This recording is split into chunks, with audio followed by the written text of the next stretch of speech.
Open floors మరియు premium simplex houses రెండు కలిసిన ఒకే ఒక DTCB మరియు రేరా ప్రాజెక్ట్ ఈశాన్య ఇన్ఫ్రావర్ SGR heights at Shad Nagar town 1200 SFTలో ఇల్లు కూడా కట్టేస్తున్నారు. 70% bank loan available. Contract number 8297044545.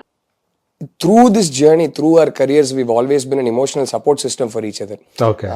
తనకేమైనా సరే నాకేమైనా సరే మా ఇద్దరికి తెలుసు ఏం జరుగుతుందో, ఒకరొకరి లైఫ్లో ఏం జరుగుతుందో తెలుసు. We've always been there for each other. So అది it's that LKG classmate friendship అనేది సినిమా పరంగా it's very very special. So అది ఎప్పటికీ మారదు.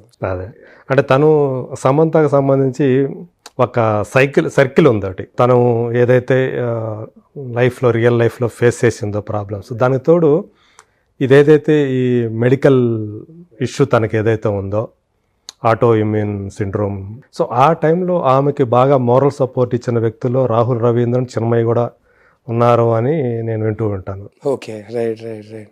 సో ఆమె దాని నుంచి బయటపడటానికి, ఆమె దాన్ని ఎదుర్కోవడానికి సో మీరు ఎంతవరకు అంటే మీ సపోర్ట్ కానీ తను పూర్తిగా ఇప్పుడు బయటపడిందని అనుకోవచ్చు? తను there are good days and there are bad days sir.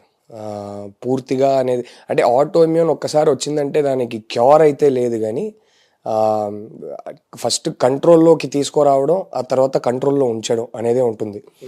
అంటే యాక్చువల్గా అది ఎందుకు వస్తుంది అనేది కూడా మనకి కరెక్ట్ రీజన్ రకరకాల ట్రిగర్స్ ఉంటాయి సార్. బట్ కోవిడ్ తర్వాత చాలా మందికి అది ఒక కోవిడ్ సైడ్ ఎఫెక్ట్ అన్నట్టు చెప్తున్నారు. అంటే కోవిడ్ ఒక పాండమిక్ అంటే కోవిడ్ తర్వాత వచ్చిన ఒక silent pandemic auto immune pandemic. నా ఫ్రెండ్ సర్కిల్లోనే సామే కాదు, 2-3 ఉన్నారు. అందరికీ వేరే వేరే టైప్ ఆటో ఇమ్యూన్, కొందరికి చాలా సీరియస్ ఆటో ఇమ్యూన్ కండిషన్స్, కొందరికి అంటే ఇంకో ఫ్రెండ్ ఉన్నాడు వాడికి సడన్గా జస్ట్ ఒక్క స్పాట్లో జుట్టు మొత్తం పోయింది, జస్ట్ ఒక్క స్పాట్ లో. సో రకరకాల auto immune conditions flare up అవుతున్నాయి కోవిడ్ తర్వాత. అది జస్ట్ ఒక్క పర్టికులర్ స్పాట్ లో అదర్ ఫ్రెండ్ ఆఫ్ మైన్ రాలిపోతుంది అనమాట. అవును అవును. అంటే బేసిక్లీ కోవిడ్ వల్ల అది జరగలేదు, కానీ కోవిడ్ వల్ల ఆటో ఇమ్యూన్ ట్రిగర్ అయింది. ఆటో ఇమ్యూన్ ట్రిగర్ అవ్వడం వల్ల అది జరిగింది. సో రకరకాల ఆటో ఇమ్యూన్ అంటే auto immune is no silent pandemic sir. అది దట్స్ ద ప్రాబ్లం. శామ్ది ఒక రకమైన చాలా కాంప్లికేటెడ్, నా ఇంకో ఫ్రెండ్ ఉన్నాడు వాడికి కూడా చాలా complicated. So she's much better now, she's healthy now, and she is such a strong girl sir. అంటే ఎంత మానసికంగా ఎంత వీక్ కనిపించినా సరే, ఏదైనా సరే she will always do.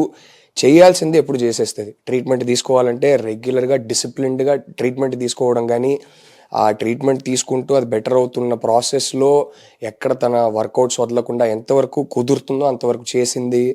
So she's అంటే నాకు చిన్నప్పటి నుంచి అంటే we were kids when we met and became friends, and we've sort of gone through adulthood together.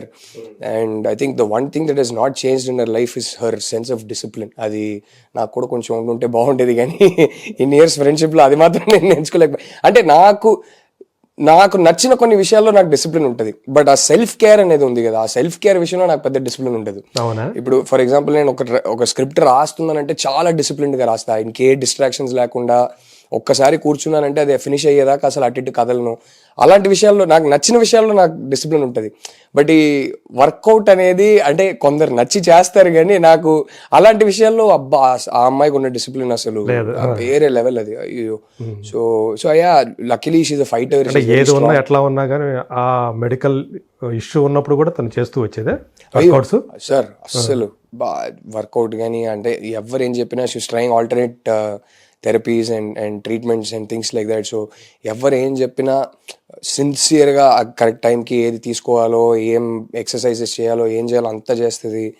So I think one thing all of us friends we always knew was that she will somehow get over it, she will somehow beat it అనేది ఒకటి ఉండింది. అది ఎంత week feel అయినా, ఎప్పుడైనా మరి week feel అయిందంటే మేమందరం ఉన్నాంగా. సో బ్యాడ్ థింగ్ ఏంటంటే తను అలా సఫర్ అవుతున్నప్పుడు దాంతో ఒక పక్క పర్సనల్ లైఫ్లో ప్రాబ్లమ్స్, ఇంకో పక్క ఈ మెడికల్, ఇది ఎప్పుడైతే తను ఈ సమస్యతోటి తను బాధపడుతున్నానని చెప్పిందో నిజానికి ఆమె మీద ఒక రకమైన సింపతి కలగాలి. యాక్చువల్గా అందరూ సపోర్ట్ చేయాలి, మోరల్గా సపోర్ట్ చేయాలి. కానీ సోషల్ మీడియాలో పని కట్టుకొని కొంతమంది ఆమె మీద అంతా ఇంకా కొంగ తీసేటట్టు, ఆమెను ఇంకా చేయాలి, బాధ పెట్టాలన్నట్టుగా ఆ ట్రోల్స్ అనేవి రావటం, దాన్ని ఆమె ఎలా తట్టుకుంది నాకు అర్థం కాదు సార్. అది అంటే కైండ్నెస్ అనేది ఇట్స్ అ బేసిక్.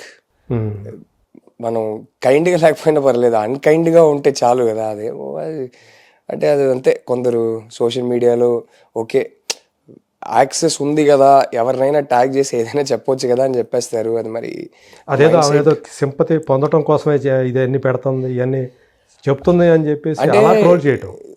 7, 8, 9 monthsకి అసలు ఏది పోస్ట్ చేయలేదు, అసలు బయటికి రావట్లేదు తను. అవును, తను ఏం డీల్ చేయాలో తన పాప ఒంటరిగా తనే డీల్ చేసింది. కానీ ఫైనలీ ఒక శాకుంతలం రిలీజ్కి వచ్చినప్పుడు, లేకపోతే యశోద రిలీజ్కి వచ్చినప్పుడు అప్పుడు బయటికి రావాల్సిందే, తప్పదు. అండ్ ఎక్కడో తన నమ్మి ప్రొడ్యూసర్స్ డబ్బులు పెట్టారు, దీన్ని నేను ప్రమోట్ చేయాలి అని చెప్పి బయటికి వచ్చింది. బయటికి వచ్చి ఫైనలీ ఇప్పుడు ఒకరి ఇంటర్వ్యూలో ఏదైనా ఒకటి అడిగితే అది మరి ఇంకేం జవాబు ఇవ్వాలి? అవును, ఉన్నది ఉన్నట్టే కదా చెప్పాలి. సో అది ఏమో దాన్ని మళ్ళీ ట్రోల్ చేయడం అది నాకు అర్థం కాదు. And it's something very sad. It's obviously she's one of the biggest heroines and she's one of our biggest stars కాబట్టి ఎక్కువ ట్రోలింగ్ చేస్తారు. బట్ అది ఐ థింక్ ఎవ్రీబడి వాళ్ళ లెవెల్లో అందరికీ trolling is okay sir. Like sometimes when I get trolled I have fun. I mean it's you laugh at it. But ఒక line దాటితే అది ట్రోలింగ్ అని కూడా కాదు, అది just becomes personal attacks after point, it becomes character assassination after point. And that is sad. I don't know what to say. It is difficult for anybody. It is very, very difficult for anybody.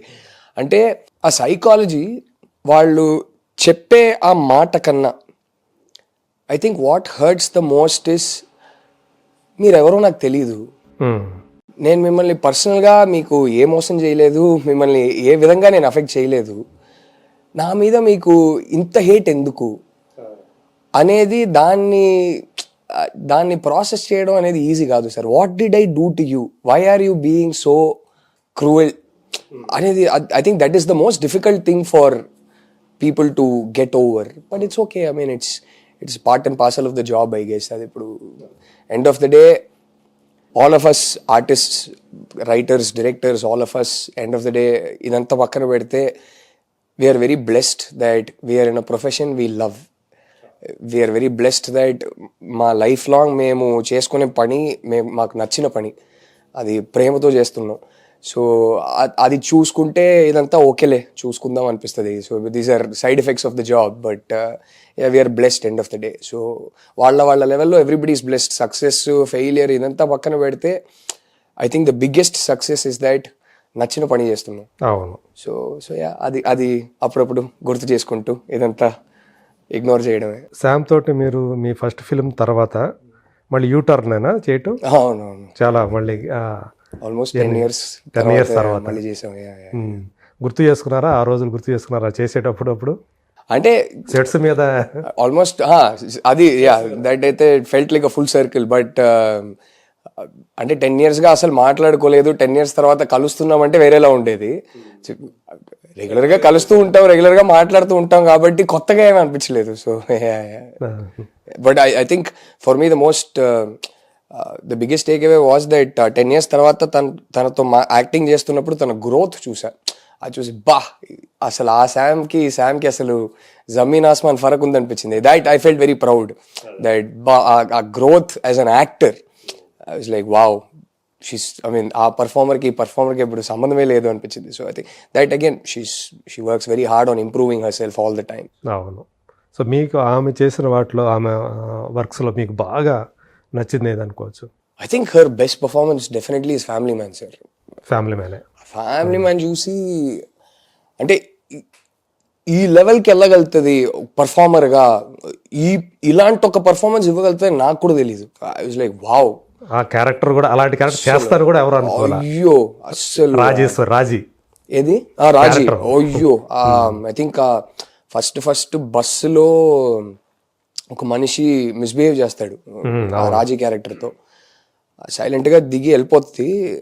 చిన్న చాల్ లోపలికి వెళ్ళాక first time వాడిని కొట్టేసి last వాడిని చంపే ముందు ఇట్లా పట్టుకొని ఇట్లా తిప్పుతుంది. ఇదెవర్రా బాబు ఇది. నేను ఐ థింక్ ఆ క్షణంలో సమంత అనేది మర్చిపోయి చూసా. అక్కడ నుంచి ఆ క్యారెక్టర్ నేను అసలు సమంత అనేది మర్చిపోయా. I think that I think was my favourite performance of her. Okay. So మీ లైఫ్లో అమ్మ తర్వాత మిమ్మల్ని అంతగా ప్రభావితం చేసిన లేడీస్ ఎవరైనా ఉన్నారా? నా వైఫ్ సార్. అంతేనా? No doubt about it. అయ్యో నేను ఫ్యాన్ ఫస్ట్, తర్వాత హస్బెండ్. మొదట ఆమెకి అభిమానే 100% వాయిస్కే. అస్సలు ఆ వాయిస్కి అయితే ఎప్పటి నుంచో, అంటే కలిసే ముందు నుంచి నేను ఫ్యాను నా వైఫ్కి. అండ్ జెన్యున్గా చెప్పాలంటే క్రియేటివ్ పని చేసుకోవడానికి పక్కన పెడితే I enjoy good music, I enjoy good poetry, I enjoy good cinema, I enjoy good book.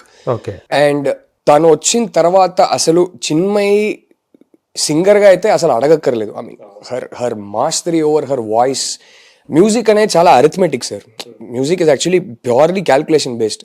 శృతిలు కానీ ఏ స్కేల్కి వెళ్తున్నారు, ఆ స్కేల్ నుంచి ఎక్కడ మళ్ళీ ఏ సంగతి తీసుకొస్తున్నారు, it's very arithmetic. Her control over her voice is incredible.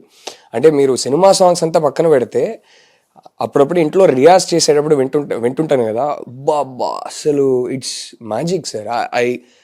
I love music. నేను చాలా కాన్సర్ట్స్కి వెళ్తుంటాను. నేను లైవ్ పర్ఫార్మెన్సెస్ అంటే మ్యూజిక్ తో పాటు దానిలో సాహిత్యాన్ని కూడా బాగా, any type of music, Carnatic దగ్గర నుంచి మంచి తీన్మార్ సాంగ్ అన్నా కూడా ఏదైనా బాగా ఎంజాయ్ చేస్తా.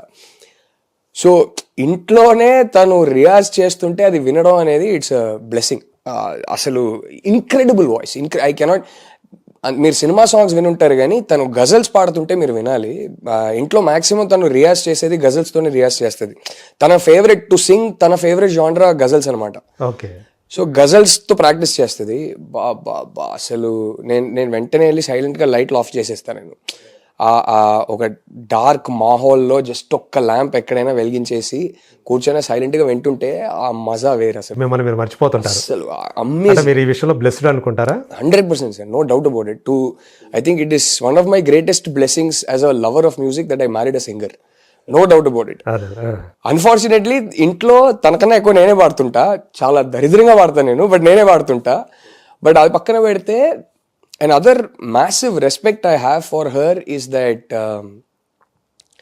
కొందరు వస్తారు సార్, పాప్ కల్చర్ మీద వాళ్ళ ప్రభావం ఎలా ఉంటుందంటే బిఫోర్ ఆఫ్టర్ అని చెప్పొచ్చు. ట్రెండ్ మారిపోద్ది. లైక్ జస్ట్ ఊరికే ఒక చిన్న ఎగ్జాంపుల్ చెప్పాలంటే, ఇప్పుడు ఎవరో వచ్చి ఒక యాక్షన్ సినిమా స్క్రిప్ట్ చెప్తున్నారంటే, ఇది ఈ ఎలివేషన్ బోయపాటి గారి లాగా ఇస్తామండి అంటారు. ఆయన ఒక బెంచ్ మార్క్ అయిపోయారు. చెప్పేది కూడా అట్లా చెప్తారు. లేకపోతే కొందరు వచ్చి లవ్ స్టోరీస్ చెప్పేటప్పుడు చెప్పి నాకు ఇది ఎలా తీస్తారో ఏంటని కొంచెం అర్థం కాలేదని వాళ్ళకి అనిపిస్తే, సార్ ఇది taking Gautham Menon style taking ఉంటుంది సార్ అంటారు.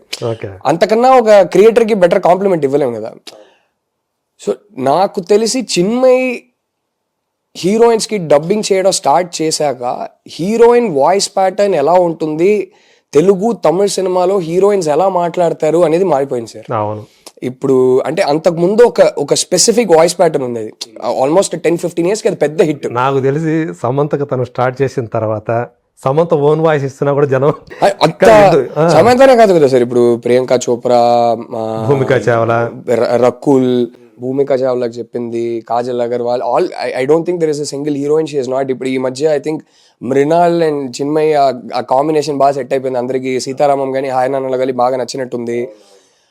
బట్ మెయిన్ ఏంటంటే, ఇప్పుడు ఒక సినిమాలో చిన్మయి డబ్బింగ్ చెప్పకపోయినా వేరే వాళ్ళు చెప్పినా సరే అప్పట్లో హీరోయిన్ వాయిస్ అనేది ఇలా ఉండేది సార్. తమిళ్ కానీ తెలుగు కానీ ఇలా ఒకలా ఉండేది. అప్పుడు బాగా హిట్, అది అందరికి నచ్చిన ఒక ప్యాటర్న్ అది. బట్ ఏ ప్యాటర్న్ అయినా సరే దానికి షెల్ఫ్ లైఫ్ ఉంటుంది, అది మారాల్సిందే. నాకు తెలిసి చిన్మయి వచ్చాక ఆ ప్యాటర్నే మారింది. ఇప్పుడు చాలా మంది వాయిసెస్ వింటున్నాను, వేరే వేరే వాయిసెస్ కూడా వింటున్నాను. బట్ ఓవరాల్ ఒక హీరోయిన్ వాయిస్ అంటే ఇలా ఉండాలి అనేది అది చిన్మయి వచ్చి డబ్బింగ్ చెప్పడం స్టార్ట్ చేశాక మారిపోయింది. So I think that is the biggest compliment for an artist. So credit అది ఎంత ఎక్కిందంటే జనాలకి, ఇప్పుడు అన్ని హీరోయిన్స్ కి వాయిసెస్ యూజ్ చేసేది అలాగే యూజ్ చేస్తున్నారు. అది ఒక బెంచ్ మార్క్. అలా లేకపోతే ఎందుకో తేడా కొడుతుంది. సో ఐ థింక్ దట్, అంటే ఈ విషయంలో తను ఏమన్నా ఇలా చెప్పాలి, ఇలా చేస్తే బాగుంటుందని తను ఏమన్నా దానికి సాధన చేసిందా? ఇప్పుడు నా డైరెక్టర్స్ ఎలా అడుగుతారో అలా చెప్పేస్తారు. నాకు అసలు ఏం తెలియదు, నువ్వు ఏదేదో చెప్తున్నావు అంటది. నేను చెప్తే, అరే నీకు అర్థం అవుతుందా, నువ్వు వచ్చి డబ్బింగ్ చెప్పడం స్టార్ట్ చేశాక నీ హీరోయిన్ వాయిస్ ప్యాటర్న్ మారిపోయిందంటే, ఏమో నాకు అదంతా లేదని చెప్పి వెళ్ళిపోద్ది. తనకి మా ఇద్దరికి ఏంటంటే కొంచెం కాంప్లిమెంట్స్ ఎవరైనా ఇస్తే చాలా అన్కంఫర్టబుల్ అయిపోతాం. తనకు కూడా అంతే, ఏమో నాకు అదంతా తెలియదని చెప్పి వెళ్ళిపోద్ది. So she doesn't know, she's blissfully unaware of the kind of pop culture impact she's had on Tamil and Telugu cinema. Because it is one of the more silent things కదా సార్. అంటే హీరోయిన్ వాయిస్ ప్యాటర్న్ ఎలా ఉంటుంది అనేది టక్కుని అందరు notice చేసే ఒక విషయం కాదు. బట్ మీరు చూసుకుంటే క్లియర్గా ఒక షిఫ్ట్ వచ్చింది. చిన్మయి డబ్బింగ్ చెప్పడం స్టార్ట్ చేశాక హీరోయిన్ వాయిస్ ఇలా ఉండాలి అనేది ఒక షిఫ్ట్ సో అయింది. మిగతా వాళ్ళు కూడా దాన్ని ఫాలో అవ్వక తప్పని పరిస్థితి వచ్చిందంటారా? తప్పని పరిస్థితి కూడా కాదు, నచ్చి హ్యాపీగా ఫాలో అయ్యారు. అయ్యో ఇలాగే చేయాలని కాదు కానీ ఇది బాగుంది అని ఫాలో అయ్యారు అందరూ. So I think that is her biggest credit. And it's like అలాంటిది ఏదైనా లైఫ్లో నేను ఒక 10% అచీవ్ చేస్తే చాలా ఒక హ్యాపీ. రకంగా చెప్పాలంటే ఇప్పుడు వస్తున్నటువంటి డబ్బింగ్ ఆర్టిస్ట్ కూడా తను ఒక రోల్ మోడల్ లాగా అయిపోయింది. I think Chinmayi is a role model for various number of reasons. అంటే నాకు సింగర్ గా కానీ బయట ఎవరు కలిసినా సరే మీ వైఫ్ అంటే మాకు చాలా, ఫస్ట్ అది చెప్తారు, మీ వైఫ్ అంటే మాకు చాలా ఇష్టం అండి అంటారు. అండ్ ఎస్పెషలీ యంగర్ గర్ల్స్ ఎవరైతే ఉన్నారో మాకు చిన్మయి గారు అంటే మేము ఫాలో అవుతామండి, ఆవిడ చెప్పేది అదంతా మాకు చాలా ఇష్టం అండి అని చాలా మంది చెప్తుంటారు. So she's role model. అంటే అన్ని రకాలుగా అబ్సల్యూట్లీ ఐ గెట్ వ్యక్తిగతంగా ఎస్పెషల్లీ తన గట్స్ కి just I'm married to a very very brave person, sir. I'm married to a very courageous person. నాకు కొన్నిసార్లు భయం వేస్తుంది, ఇంత గెలకాల అరే ఏంటమ్మా అదే అంట, కానీ తనకి ఏమో తను ఎక్కువ ఆలోచించదు. She keeps it very simple.